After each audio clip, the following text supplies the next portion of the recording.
کہتے ہیں کہ ایک دن گاؤں کے کنویں پہ عجیب ماجرا ہوا کہ جو ڈول بھی کنویں میں ڈالا جاتا واپس نہ آتا، جبکہ رسی واپس آ جاتی۔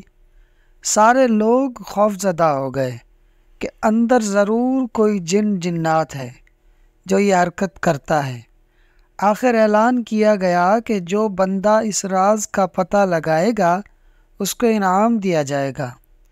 ایک آدمی نے کہا کہ اس کو انعام کی کوئی ضرورت نہیں، مگر وہ گاؤں والوں کی مصیبت کے ازالے کے لیے یہ قربانی دینے کو تیار ہے، مگر ایک شرط پر۔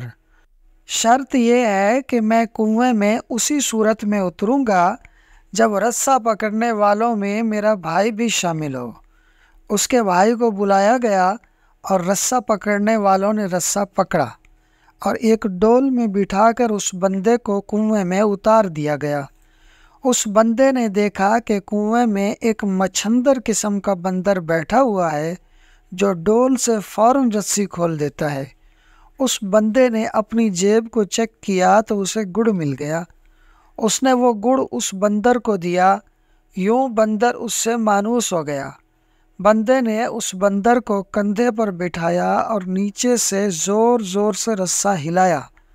گاؤں والوں نے رسہ کھینچنا شروع کیا اور جو ہی ڈول اندھیرے سے روشنی میں آیا، وہ لوگ بندر کو دیکھ کر دہشت زدہ ہو گئے کہ یہ کوئی عفریت ہے جس نے اس بندے کو کھا لیا ہے اور اب اوپر بھی چڑھ آیا ہے۔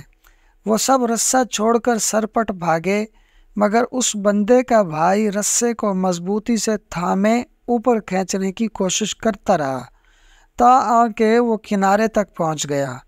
کنویں سے نکل کر اس نے بندر کو نیچے اتارا اور لوگوں کو اس بندر کی کارستانی بتائی۔ پھر کہا کہ میں نے اسی لیے اپنے بھائی کی شرط لگائی تھی کہ اگر میرے ساتھ کنویں میں کوئی انہونی ہو گئی تو تم سب بھاگ نکلو گے، جبکہ میرے بھائی کو خون کی محبت روکے رکھے گی۔ یاد رکھیں، کوئی لاکھ اچھائی کرے مگر خونی رشتے آخر کار خونی